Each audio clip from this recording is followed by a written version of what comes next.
Okay, there you go. And we start right away because it's now 3 p.m.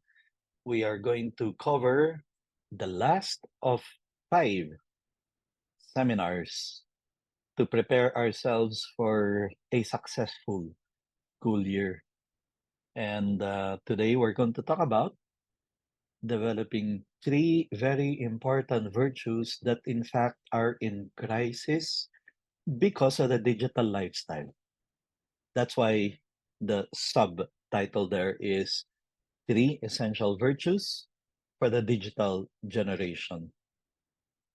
Okay, since Monday, we have been talking about the importance of we teachers forming the character of our students, not simply teaching subjects, not simply preparing them to pass a quiz, a test, or even a subject, or even a school year. We are preparing them to pass the test of life. We are preparing them to be good and to do good. Not just this year when they are inside our math class, science class, English class, social studies class, but for the rest of their life. You know, I go around the country giving seminars. I get invited to speak, and sometimes the seminars are open to the public, and schools would send participants. And when the administrators or principals see that the topic is about character formation, they will say, oh, let's send the values teachers. Let us send the guidance officers. But I arrive there and I say, wait a minute, but what about the math teachers? What about the science teachers? What about the PE teachers? They are supposed to also teach character, to do the subject that they're teaching, to do the powerful example of their life by being good, doing good themselves. So it's what every good educator tries to do, regardless of the subject we are asked to teach. We are not just covering the curriculum, we are forming character, molding minds. To do that subject that you are teaching, to do that subject that you are asked to handle. And this is very crucial, very important because of the kind of digital generation that we have. Even when it is difficult, we have to help the young people do good and be good, even when no one is looking, and even when others are not. This is what we want to do. Now, the title of our talk today, Developing Grit, Resilience, and Empathy, 3 essential virtues for the digital generation. And so I'd like to start the first few minutes of our session today helping us understand better the digital generation. Remember, this is a generation of young people who do not know a world without cell phones, who do not know a world without computer.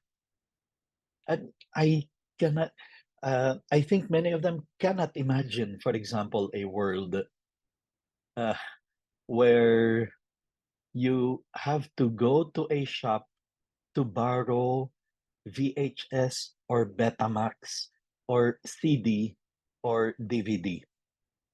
They cannot imagine a world where to make a phone call, you have to go to a telephone booth or to the corner of the house where the phone is kept. You mean I cannot make a call from inside the car? No, you could not during my time when I was a kid. So, um, the world is totally different from how it was when you and I were children. And therefore, these kids today, this generation of young people today who are in our classroom today, don't expect them to have exactly the same mindset, the same attitude, the same behavior, the same understanding of the world. And those 3 virtues are among the virtues that are in crisis. This is the generation of young people who find it like very much a part of their system to take selfies, to take pictures, to take a video. So when somebody is drowning, they may actually think first of tweeting it or posting it Instagram or taking a video before they actually jump in to save the person. I mean, this is the kind of world that we are living in right now. It's a totally different mindset. In fact, there are many things that they do which sometimes we ourselves find strange or absurd, but we are also very much into it already, especially the Gen Zs, especially the younger professionals who are now in the workforce, going live on FB to wait for viewers, to wait for um, people greeting them, acknowledging them, a generation of young people who are in danger of equating dignity, importance, worth of a person according to the number of followers and likes. And you have this kind of mindset of posting things which, in fact, are, you might think, so intimate. Their fights with their parents, their struggles against a teacher, a professor, a university, or life.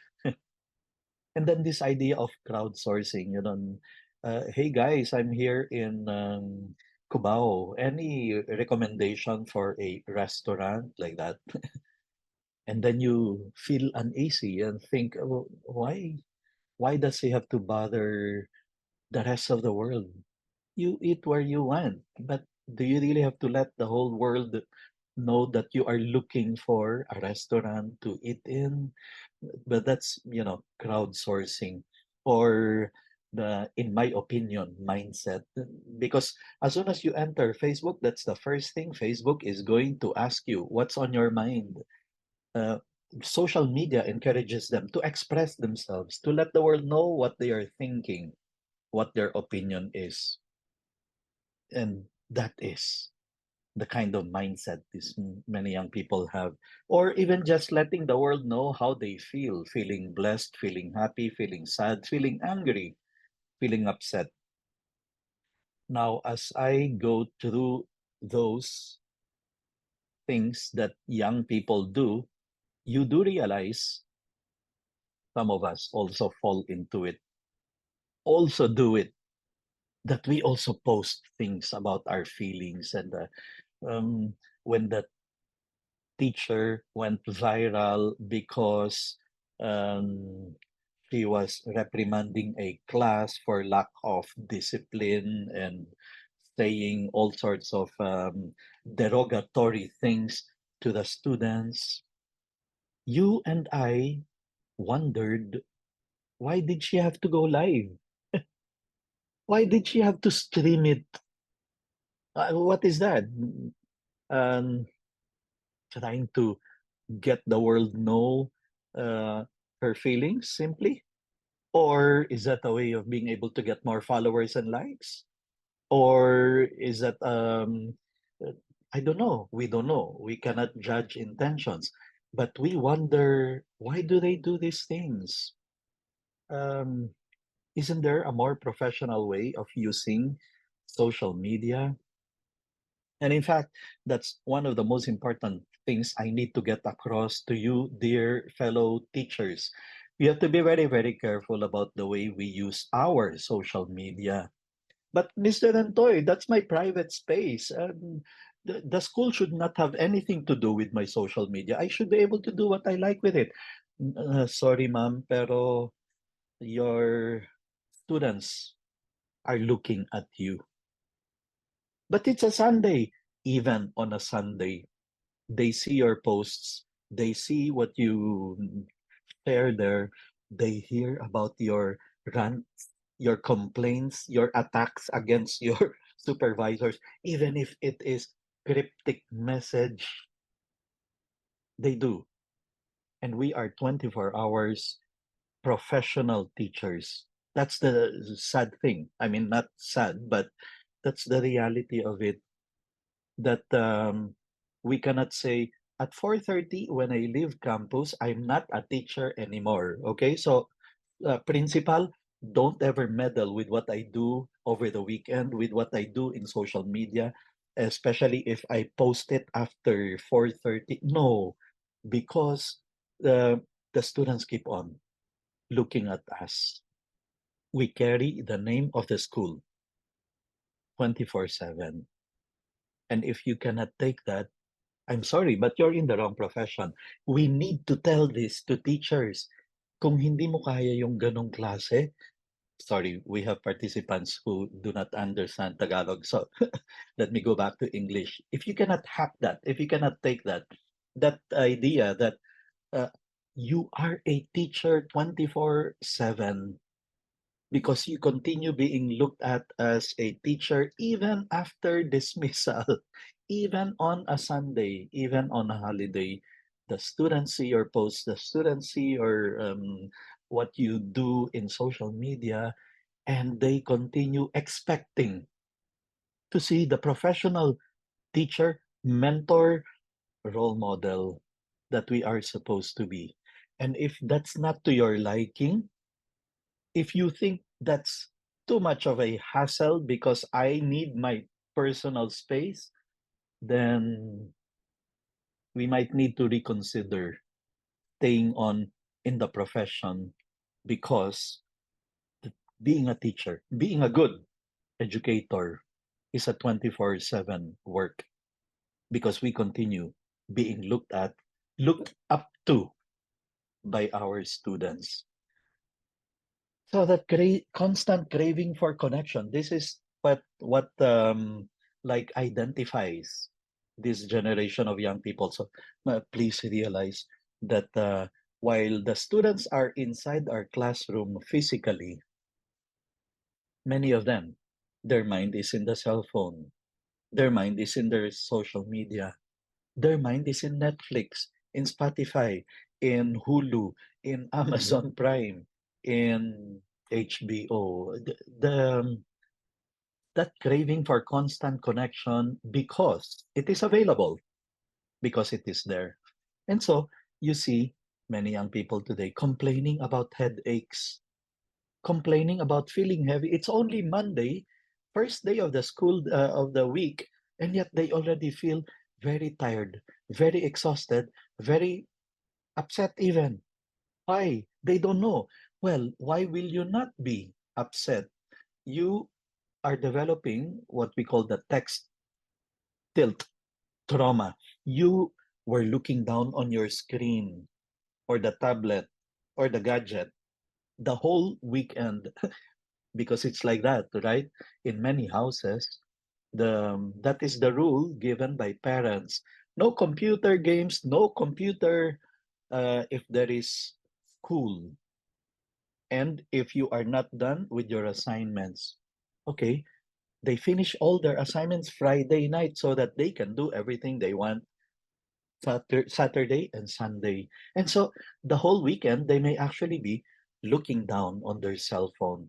They develop what we call the textile trauma. It's like having um, 60 pounds of pressure on the neck because looking down like that is not the normal human posture.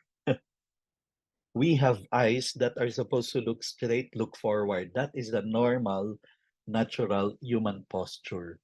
And so if you are looking down most of the time, of course you're going to develop dizziness, neck pain, stress, tiredness, headache. And some of them cannot associate it with the fact that it's your screen time. You had too much screen time, more time than what the brain can take, what the eyes can take.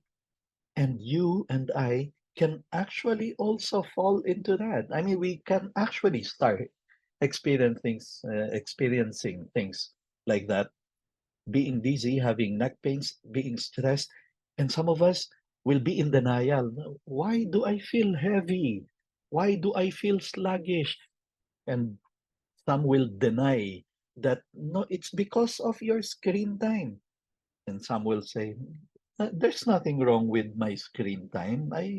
It's my way of resting like that. So that's the mindset, that's the attitude, that's the outlook, that's the behavior. Um, the young people do not live for the moment. They live for the foment, the moment for the phone. That's why you look at them when they watch concerts. Uy, all of them are taking a video, and you want to tell them, can you put down that video and enjoy the moment? We used to attend, I mean, people my age, we used to attend concerts in Araneta Coliseum, Angela Bofill concert. I remember attending, may she rest in peace, the Frali Polipi, uh, and we would dance along, sing along, shout and scream and enjoying the moment. No, today, the young people think, this is a moment for the phone. They take a video and then they post it in social media, and the experience becomes heightened, more exciting when people start liking their posts, the video of the concert that they watched, and people commenting, wow, you're so lucky, you were there in the Katy Perry concert, you were there in the Taylor Shish concert. And people start, you were so near, that's amazing. And that's when they enjoy even more the experience of being there. And they had to take a video of it, they have to post it in social media, they have to share it. And the more likes they get, the more thrilled they are. This is all what is bringing about the crisis in character.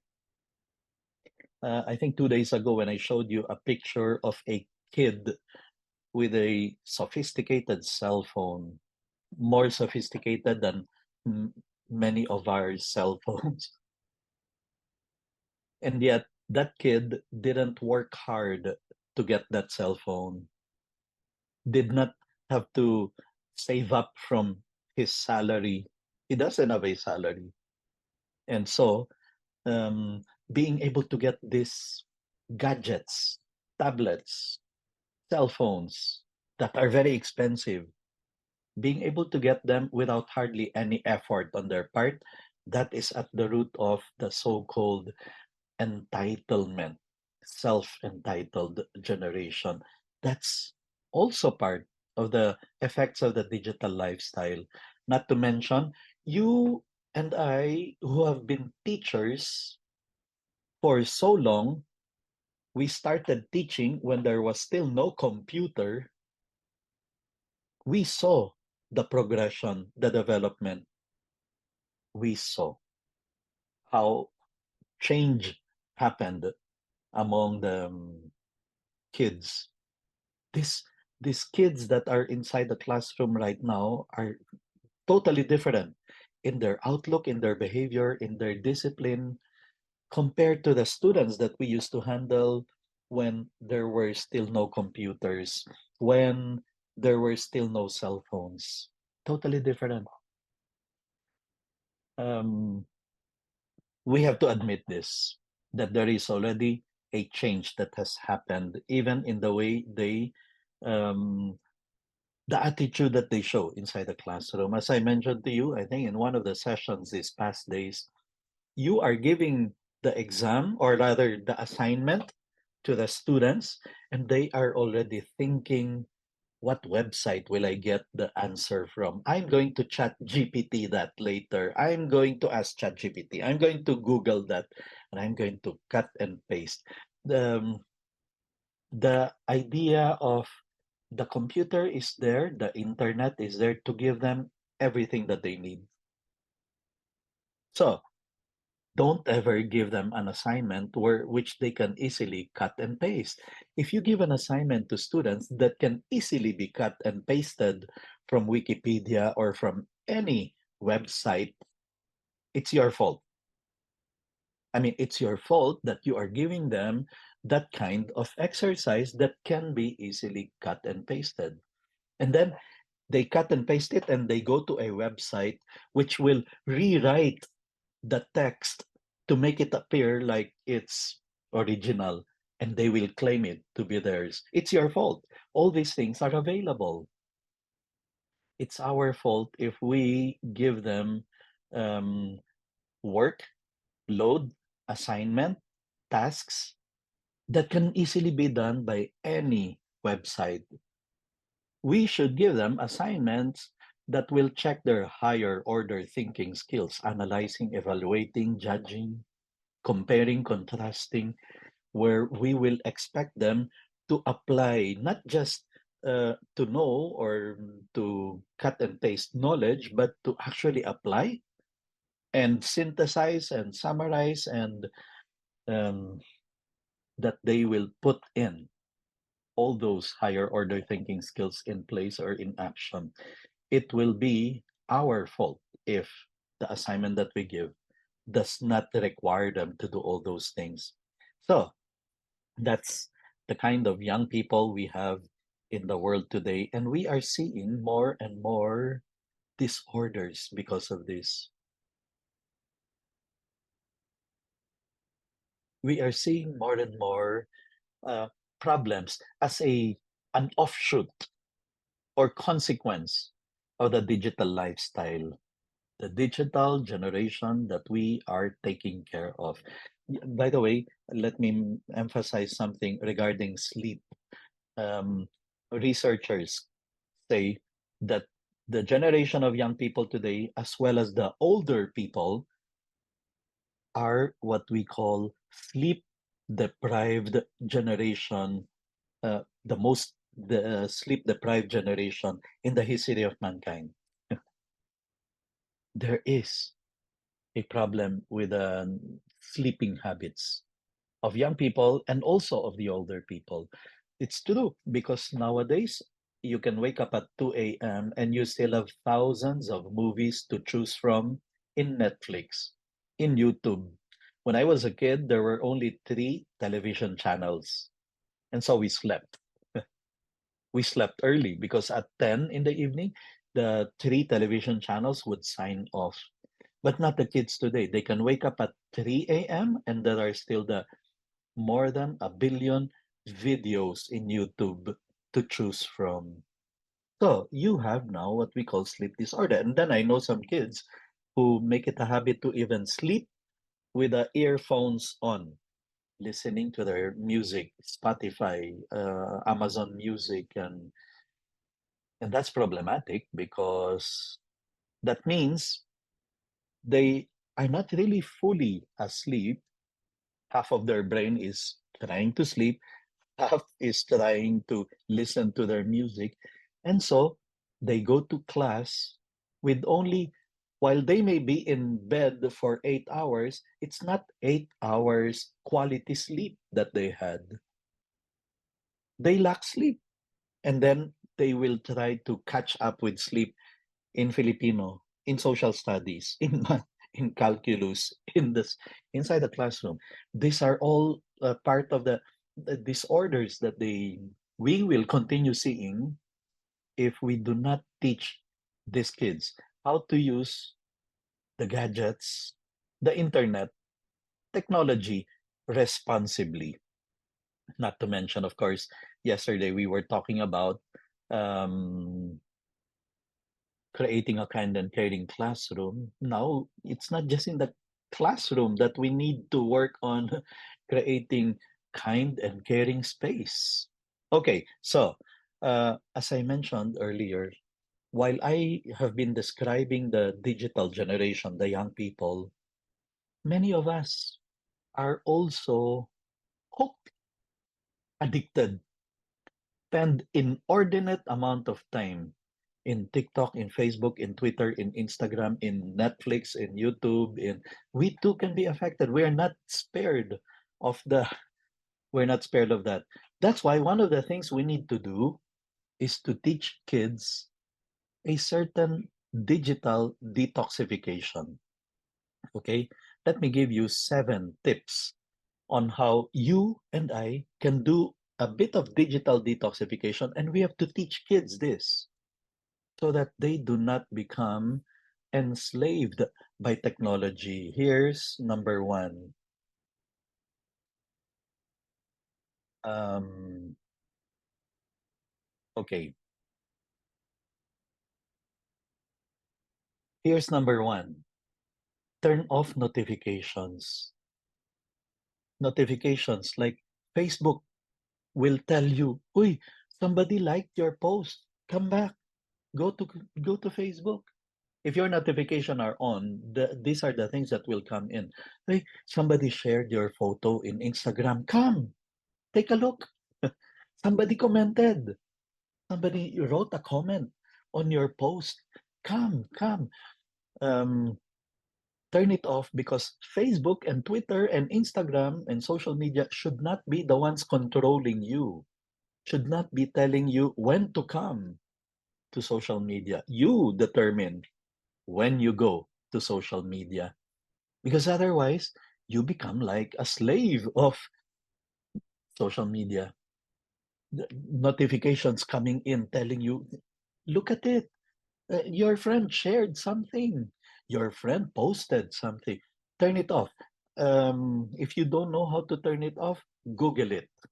How to turn off notifications about YouTube, about and whatever cell phone you're using. There are settings there that will enable you to turn it off. Number two, sometimes when you go to social media, there are posts of a certain friend that always irritate you. There she goes again about her Starbucks picture of her cup. There she goes again with her ranting about. There she goes again. You know, if you keep on getting upset every time you see the posts of a friend or of someone you're connected with, ah, delete, unfriend, unfollow, or even block if clear yourself of any negativity, of any negative vibes. In fact, Facebook, Twitter, Instagram, they now even present you with many options. You can delete, you can hide, you can mute, so that any post that that friend puts in social media, they will not appear in your on your wall. And it will even ask you, you want to mute for 1 hour? 1 day, 1 week, or until you put it on back. Or you can block if really you get very angry at the political commentaries of a colleague, a friend, a relative. Block, take a break, unfollow, unfriend. But do everything you can um, to free yourself of any possible negative vibes. That's for your own mental health. That's for your own good. Here's number three. The airplane mode is not just for the airplane. You can also turn on airplane mode for prayer time. When you go to the church, when you are with your family, taking dinner together, when you are with, in other words, we should not be afraid to log out, to turn off uh, signal, phone. We're going to continue being happy. After all, you and your gadgets need rest. If machines need to rest, otherwise they can get destroyed or they can stop working. Well, the more for us human beings. Or part of digital detoxification is every now and then we ask ourselves, do I really need to go online? Laser focus. Why do I need to go online? I really just need to get a cell phone number. Okay, we go, Google it. There, we got the phone number that we're looking for. We go out, we log out. Because otherwise, if we don't develop the so-called laser focus in the use of technology, you know, you go to social media, you're not really looking for anything. You think, I have spare time. I'm done with what I do. So I'll just surf and scroll, like here, like there, comment there. We stop to watch a video. And then before you know it, it's been 3 hours that we have been um, it's been 3 hours that we have been surfing listlessly. So then we ask questions like this: will connecting at this moment really help me achieve my goals? We teachers have to model all these things so far that I've mentioned. That's why when that issue of DepEd prohibiting use of cell phone, including for the teachers inside the classroom, maybe it's not unjust. Maybe it's not unfair. I mean, um, for emergency purposes, um, we we can take a call, for example, only for really extreme cases. But I don't think that happens every single day.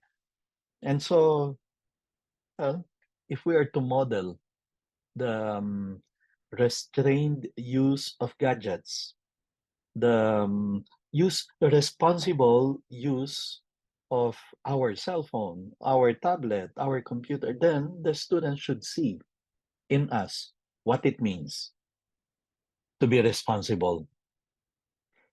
Number six of digital detoxification, deepen connections, because the best things in life really happen when we are connected with people, relationships. That's far more important. Real, actual, face-to-face connections. That's what we have to strengthen. Embrace downtime. If one day, for example, Wi-Fi goes down, we don't have to be so dramatic about it and so angry and upset, because you see that among many young people, right? That if the internet connection becomes slow, they get very upset, impatient, even angry. They curse PLDT or Globe or Converge, and well, embrace downtime, because the best things in life happen in real life, not online, not in the virtual world. So, because of all those that we've mentioned, three virtues become crucial and, in fact, in crisis: grit, resilience, empathy. Let's start with grit now. It became very popular thanks to the best selling book of Angela Duckworth, Grit, which is passion and perseverance for very long term goals. Take note of the long term goals, because the opposite of long term goals is what describes many things of the generation today: instant gratification. Instant gratification. That is how the internet has to work. It has to be instant. If you click on a site that you want to visit and the page does not appear, you get upset, you get irritated, you get impatient, and you think something is wrong with the Wi-Fi. It's too slow. Wait, instant gratification. Everything has to be instant. So therefore, going for a long-term goal becomes almost like an impossibility. Not an impossibility, but like it's like climbing a mountain. No, no, it's not like you are trying to climb the top of the mountain. It's just small steps. The important thing is you're going forward. Here, according to Duckworth, here are the 5 characteristics of grit. And in the process of looking at characteristics of grit, we realize, that's true. That's one of that's what we need to develop among the young people. Here's number one: courage. Not the absence of fear, but the triumph over it. And you realize many times at the root of depression, suicidal tendencies, giving up, quitting, is the absence of courage. That a little challenge appears in their life and they will easily give up and not continue on. No, grit will enable them to forge ahead even if the going gets tough, even if challenges become bigger, even if they need to put in more effort than usual.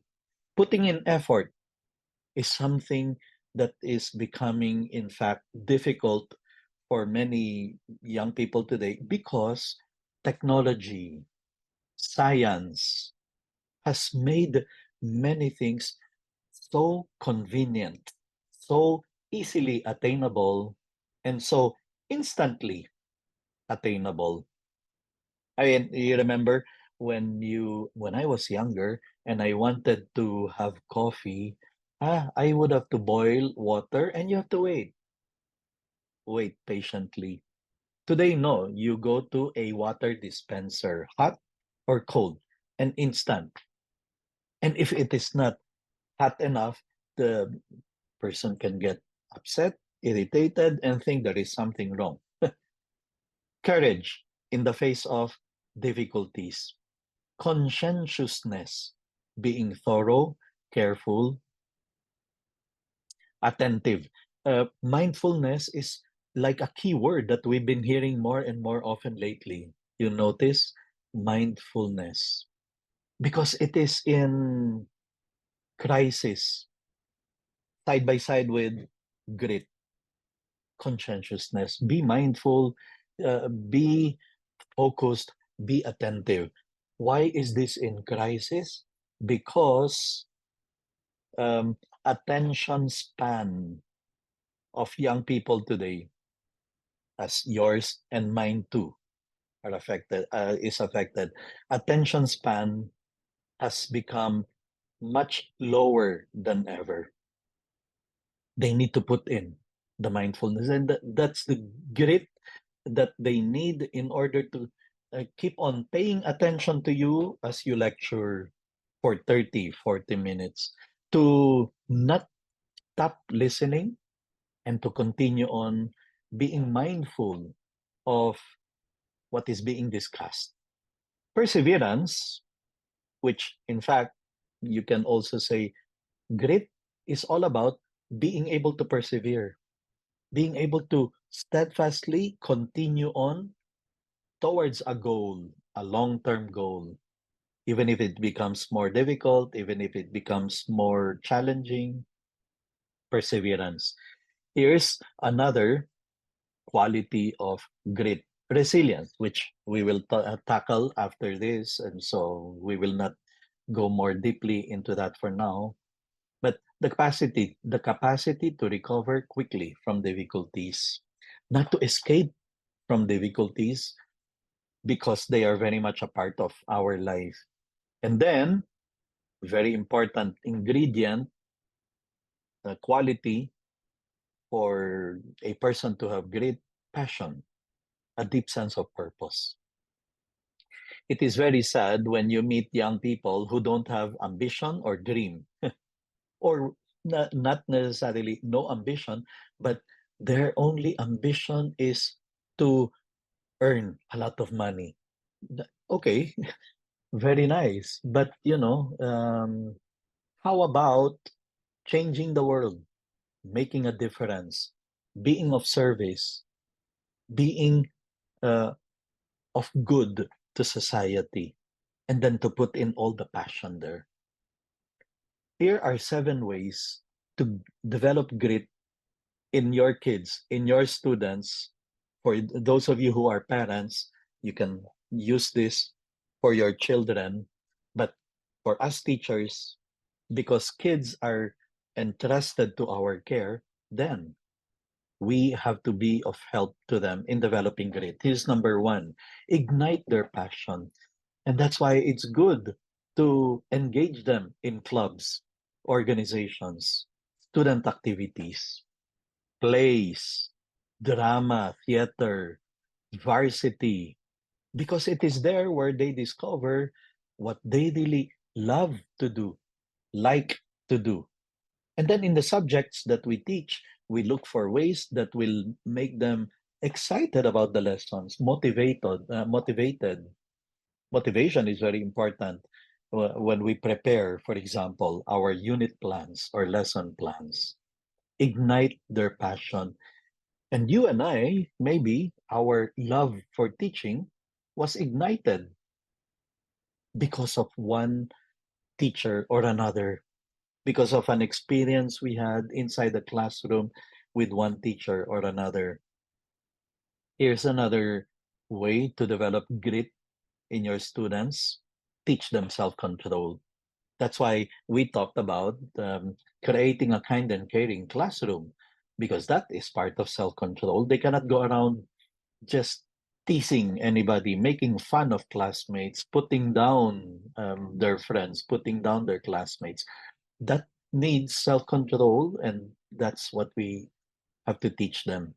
That we do not tolerate bullying, we do not tolerate profanity, bad words, um, hurting a classmate.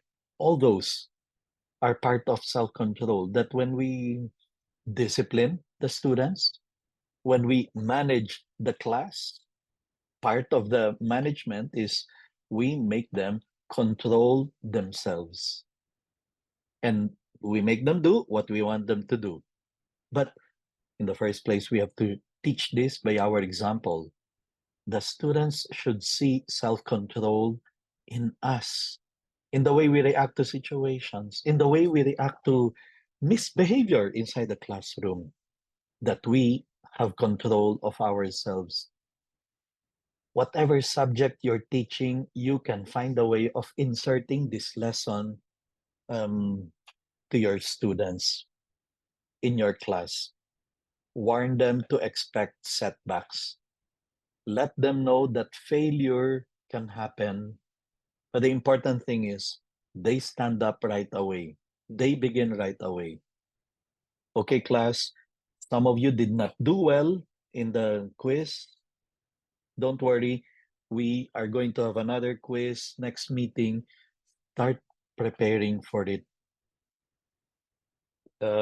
If you don't do well, make sure you prepare very well for the unit test, for the long test, for the final exam. Um, in other words, you are telling them that it can happen, that you may not perform as well all the time. There will be setbacks, there will be difficulties, but for as long as they keep on putting in the effort, they're good. They're going forward. Make a plan together. Class advisors, especially, are in a best position to do this. And yes, I include even class advisors or teachers of kids in preschool. It's a way. I mean, it's there are ways of being able to work things out with your students in a way that they get involved in planning, that you also solicit from them ideas on what we can do that will excite them about the class, about coming to school, about being with friends. Here's another one: make the students see that it's not just about the grades. Complement effort. Effort, in fact, many times is more important.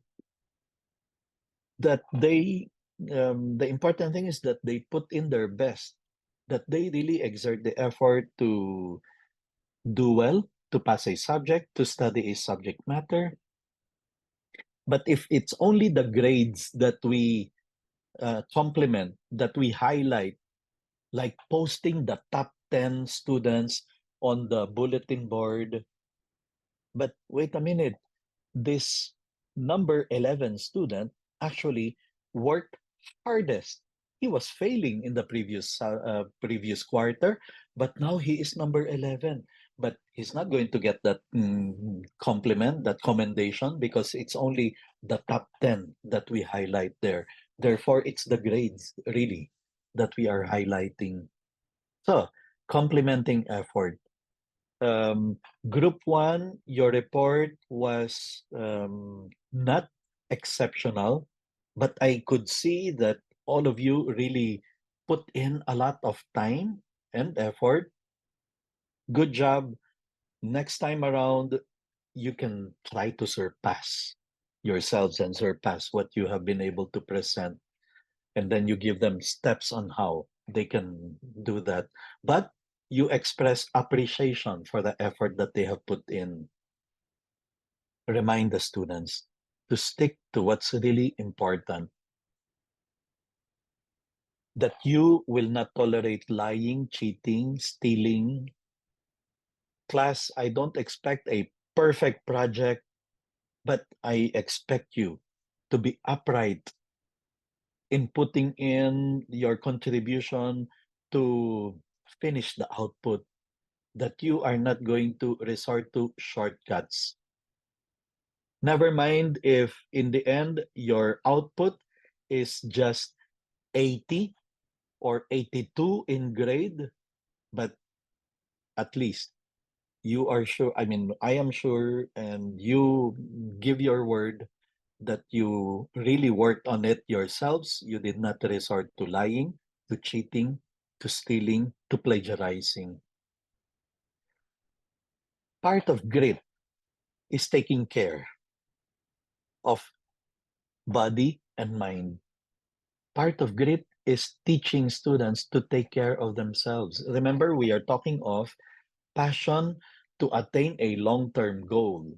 And a long-term goal may not necessarily be that 1 year that they are inside your classroom. Part of that long-term goal may be that they study hard because they will need this. They will need this good grade by the time they apply for college, for university, by the time they go to their professional life. That kind, that kind of mindset you put into them, that they go beyond the here and now and start thinking about how will this affect me in the future. I have to take care of myself, my mind and my body, so that I am able to live that long in the first place, and to be able to get more challenges that are facing me in the future. Okay, so we go to the next one, resilience. Resilience, which is defined as the power to be able to recover readily from adversity. We have to teach students that as sure as the sun will rise, there will be difficulties, challenges. It's the ability to bounce back, or it's the ability to adapt to hardships and setbacks in life. Because this is one of the things that the digital generation um, needs very much to learn in a very urgent way. The social media, for example, tends to present to the students, to the young people, to us, not the reality, not the full reality. I mean, people usually post the best of their side, the filtered pictures, uh, they don't normally post warts and all, the expression that they display their defects, the negative things about them. No, most of the time they highlight what is positive. And here you are looking at those pictures, looking at those travels of their having coffee and latte and cappuccino in Starbucks, and you're at home, and then you start thinking how hard my life is.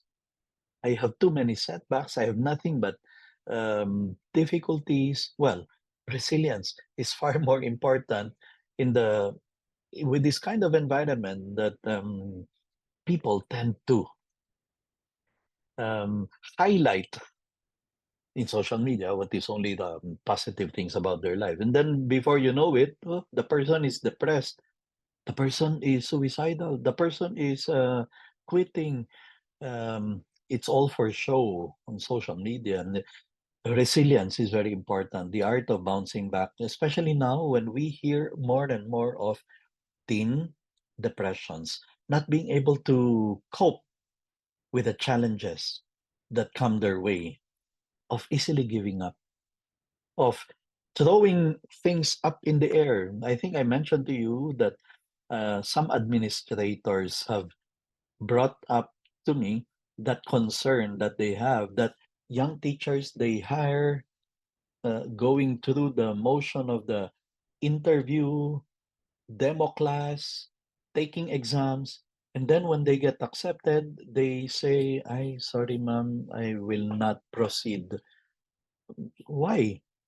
Or after teaching for a week or a month, they disappear. No text, no email, no messages. They just disappear because they cannot take it anymore, because they quit, they give up. According to research, three key protective factors if young people, children, students are to develop resilience.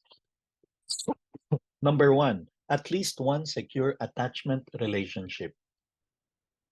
Many times it's the parents. The parents have to be very encouraging, motivating, pushing, so that even if the student starts performing poorly in class, the parents are going to be there, pushing, encouraging, helping, supporting. At least one secure attachment relationship, they will be resilient. They can be resilient. Now, if the parents are not there, which happens sometimes, either they're absentee parents or they are too busy making a living and they're not able to attend to their kids, then you have one factor missing: access to wider support, such as extended family and friends. They can be resilient if they have this. Or, and that's here's now your role and mine as teachers, they can develop resilience if they experience positive, uh, they have positive experiences in nursery, in your school, or in the community. If all of these are not present, then the kid will not be able to develop resilience. They will not be able to build resilience. Again, I repeat, especially because now we are grappling with all these um, enemies, you can say, challenges in the environment. Here are 5 ways to build resilience inside the classroom. Number one, promote self-reflection through literary essays or small group discussions or reading a uh, poem or reading a riddle. In other words, make them reflect through something that you will make them read. There is this website, Heroic Imagination, for example, that contains all these, so many stories, so many fables applicable to kids. Um, how do you call this? Short stories, literary materials, essays, biographies, novels, through which kids, students can be made to reflect. For example, questions that will come out after reading, let's say, the fable, the legend, the story, the novel. Who was the hero in this story and why? What challenge or dilemma or problem did the hero overcome? What personal strengths did the hero possess? What choices did he or she have to make? How did other people support the hero? And what did the hero learn?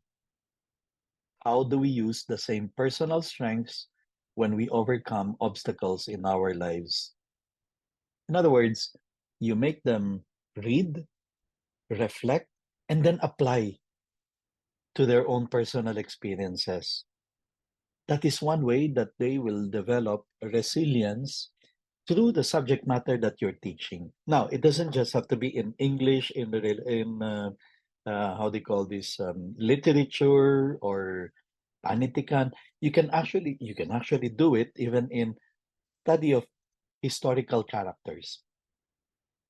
characters in history, in your study of social studies.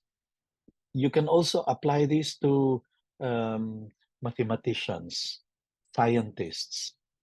You can also apply this to not just characters in novels and literature that you make them read, but even in whatever subject, you find a way of being able to insert a discussion of good qualities, heroes, exceptional persons in that subject that you're discussing.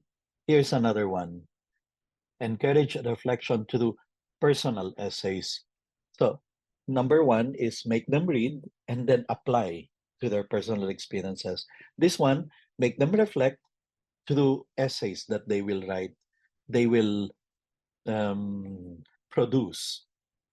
Like this question: write about a person who supported you during your particular stressful or traumatic time. How did they help you overcome this challenge? You can apply this also to kids to lower grades, adapting the question to the level of the kids. What did you learn about yourself?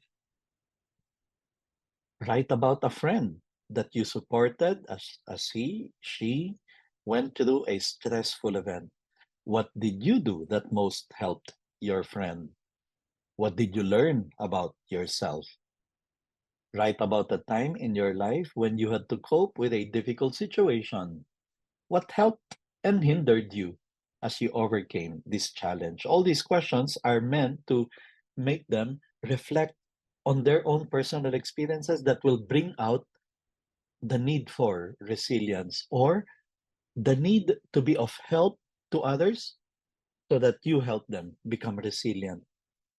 Resilient in overcoming difficulties or challenges, resilient even in the face of harsh situations. And then applying it again to their life for the future. What learning did you take away that will help you in the future? Here's a third way of developing resilience: help children, students, even teenagers, and their parents as well to learn from failures. There's this good article that is, I think, a must read for parents. You know, if you have a way of passing on this article to all the parents in your school to make them see that, ma'am, sir, Mrs. So and so, Mr. So and so, if your children fail, don't shout, scream, and yell at them. It may be the best lesson they need to learn at this moment in their lives. So that's the idea of the article. Failing a test is not the end of the world. It's not a failure of the school. It's not a failure of the parents either. It's um, learning time. I mean, it's a very important um, situation where they can learn one of the most important lessons in life, that it's okay to fail for as long as you stand up right away. So for as long as you begin right away, for as long as you continue on thriving to get better, to improve, and then to prepare for the next test, for the next challenge, for the next adventure that they will encounter in their life. So then, create a classroom culture where failure, setbacks, and disappointment are unexpected on and honored part of learning. Okay? So we teachers should not be, in fact, the ones shouting, screaming, and yelling for poor performance of students in one test or another, in one project or another. Because I hear cases like that where if students put in bad output, the teacher is enraged and start saying things like, "Are you challenging my authority?" Well, of course, if we put in all the necessary um, guidance, motivation, push, supervision, that they're really doing their best and they're putting in the effort. Establish and reinforce an atmosphere where students are praised for their hard work, perseverance, and grit, not only for grades and easy successes. We somehow mentioned this already earlier on. Hold students accountable for producing their own work, efforts from which they feel ownership and internal reward. This is applicable even to kids, even to young students. Educate and assure parents that supporting kids through failure builds resilience, one of the best developmental outcomes that they can give their children. Let's go to number 4. Bring discussions about human resilience into the classroom. As I said, whatever subject you're teaching, look for those political leaders, figures in history, scientists. If you're teaching literature, panitikan, reading, literary figures and characters, and highlight the resilient things they did in the story. And in the process, the students understand what it means to be resilient, what it means to um, immediately bounce back, what it means to not give up when the going gets tough, when the challenges increase. Innovators, inventors, mathematicians, any of those people we can bring into the discussion, we do so with that clear end in mind that you are teaching students resilience, or for that matter, any other virtue that you want to highlight. And number 5, build supportive relationships with students. Relationship that you are there not just as a teacher of the subject matter, period. No, no, you're there as a teacher. Yes, teaching them science, math, English, helping the students understand technical things. But more than that, you also are a guide, a motivator, a friendly role model, someone they can look up to. That you are concerned not just for them to pass a quiz, to pass a test, or to pass a subject. You are there interested in seeing them grow up to be good people, amazing human beings. Okay, it's 4:10. I have 10 minutes to tackle the last: grit, resilience, and empathy.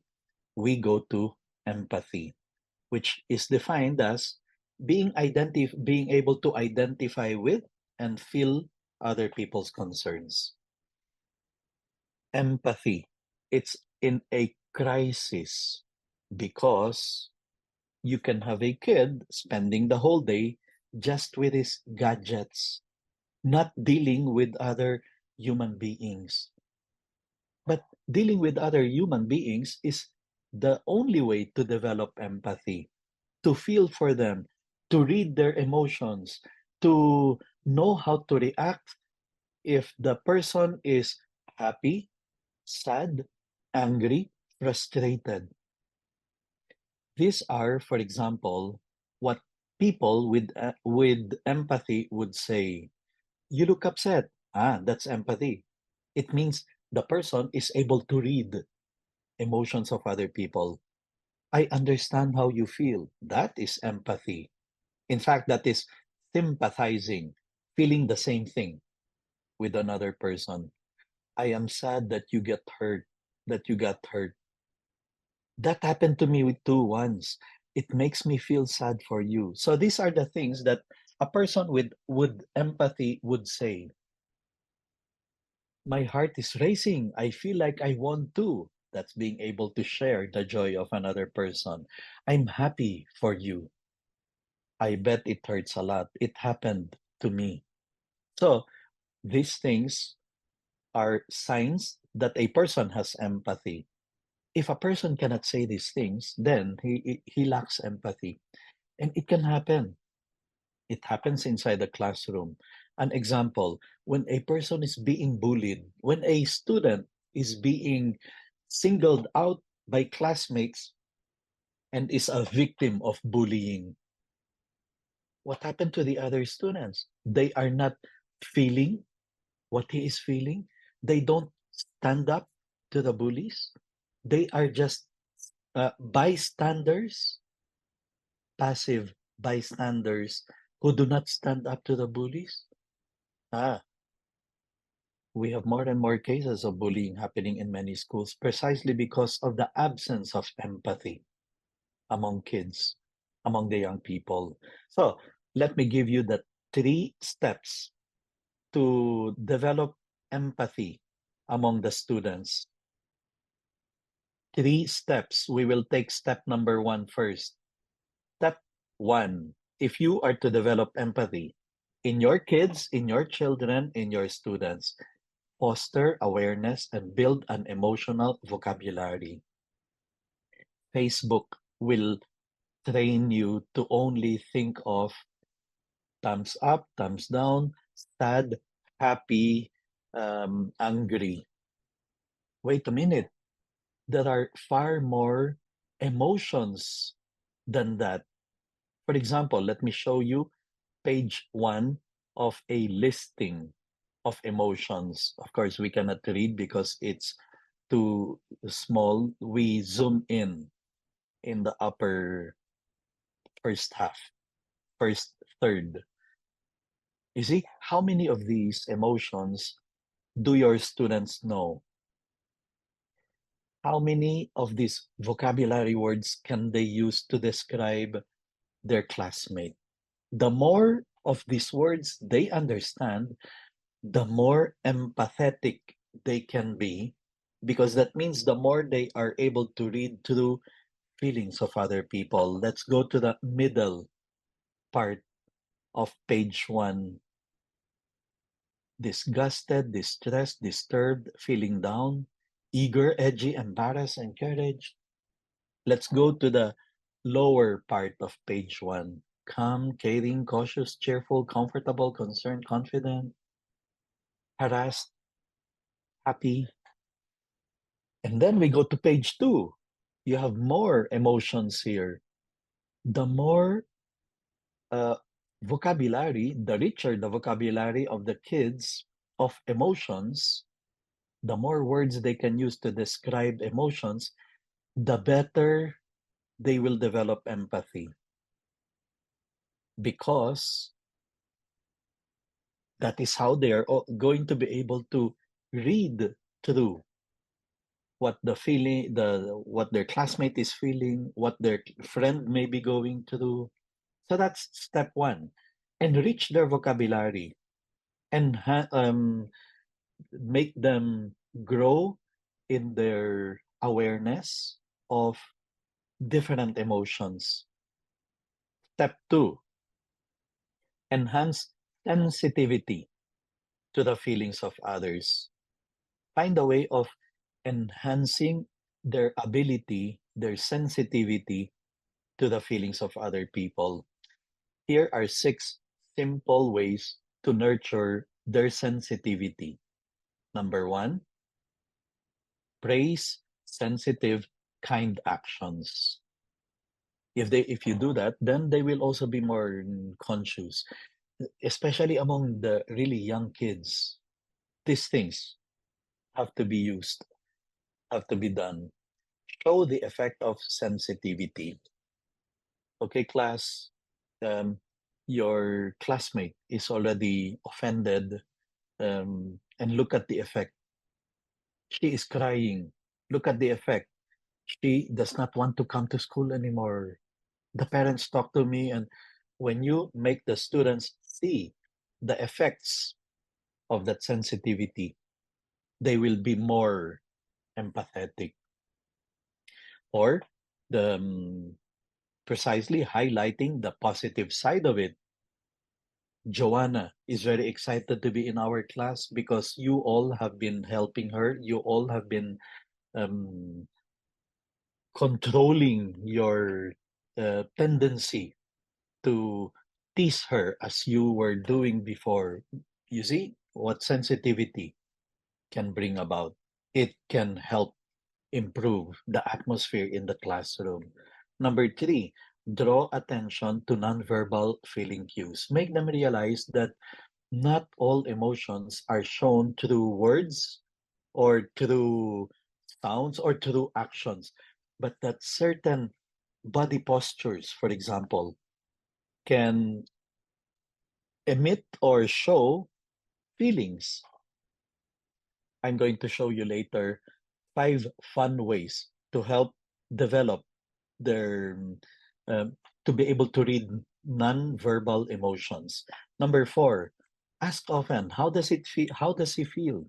How do you think your classmate feels uh, because of this thing that you did? How do you think your teacher feels because of what happened inside the classroom? Make the students think about feelings of others. When they put themselves in the shoes of other people, trying to read their emotions, they become more empathetic. Remember that for every feeling, there is a need. The feeling of joy, there's a need to share it. The feeling of sadness, there's a need to console. The feeling of anger, there's a need to calm down or to help or to make the person, well, not get stressed out. Number six, you yourselves, we ourselves, we have to share many times our feelings to our students, letting them know why we are upset, why we are angry, why we feel sad, why we feel happy, to share those things. Here are 5 fun ways to develop in kids ability to read nonverbal emotions. Play feeling charades. You know the list of emotions that I showed earlier? Those are all like possible charade words. You know, the game of charades, no? Yung somebody giving a clue by acting out without saying anything. The person should not say anything. It's only getting the one group to guess the word that he is acting out through actions. That will develop their ability to read nonverbal emotions. Make comic mood characters. You will tell them to cut out from comics different emotions, characters that display sadness, anger, frustration, hatred, boredom, all those words that we saw earlier, to make them cut out from um, from newspapers or from magazines or from comic books. Read with feeling, reading Jack and Jill angrily, and the students will be rolling on the floor in laughter.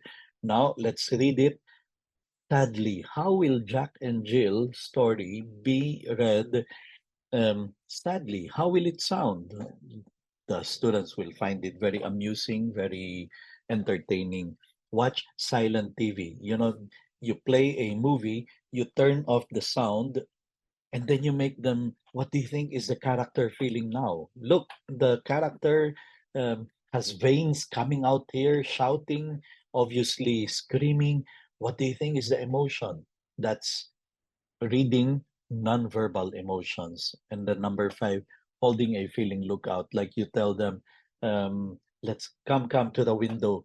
Let's try to read the emotions of the people passing by.